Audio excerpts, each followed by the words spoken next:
Shalom saudara yang dikasihi Tuhan Yesus Kristus. Firman hari ini kembali menyapa kita. Mari bersama kita membuka Kisah Para Rasul pasalnya yang kelima, ayatnya yang ke-9. Saya bacakan bagi kita sekalian.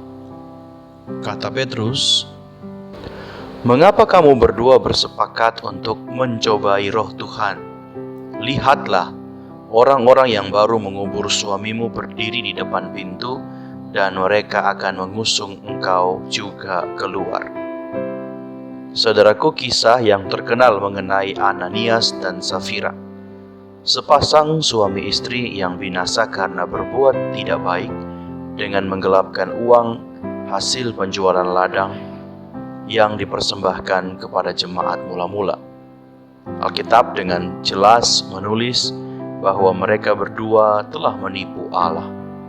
Saudaraku yang terkasih, Tuhan Yesus berkata dalam Markus 3 ayat 29 bahwa menghujat Roh Kudus adalah dosa kekal yang tidak dapat diampuni oleh Allah.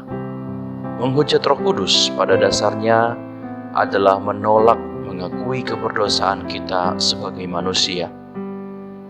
Ananias dan Safira tentu sangat paham bagaimana Roh Kudus bekerja di dalam gerejanya. Roh Kudus adalah pribadi Allah yang menginsyafkan manusia akan dosa. Termasuk Roh Kudus berbicara di dalam hati Ananias dan Safira, tetapi mereka menolak proses ini dan tetap melakukan kejahatan yang pada akhirnya membuat mereka berdua binasa.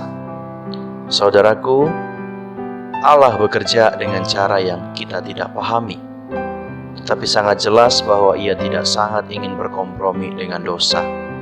Paulus berkata bahwa upah dosa ialah maut, upah kejahatan adalah kebinasaan. Kejujuran, kesucian, hati nurani adalah hal yang perlu kita jaga dan kita pertahankan di tengah-tengah kehidupan kita sebagai orang percaya.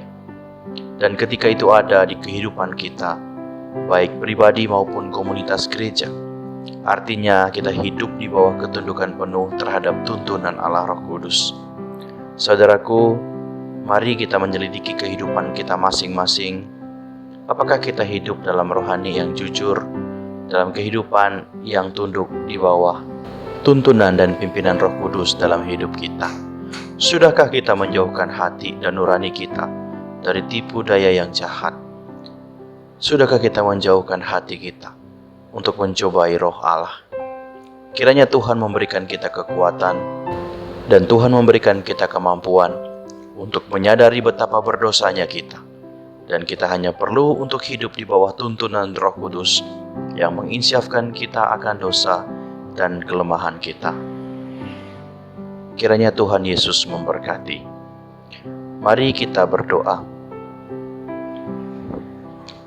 Terima kasih Tuhan untuk firman-Mu yang mengingatkan kami bahwa kami harus hidup tunduk di bawah tuntunan Roh Kudus, supaya kehidupan kami selalu setiap hari menyucikan dan bahkan menguduskan hati kami untuk tunduk di bawah pimpinan Tuhan. Dalam nama Tuhan Yesus kami berdoa. Amin.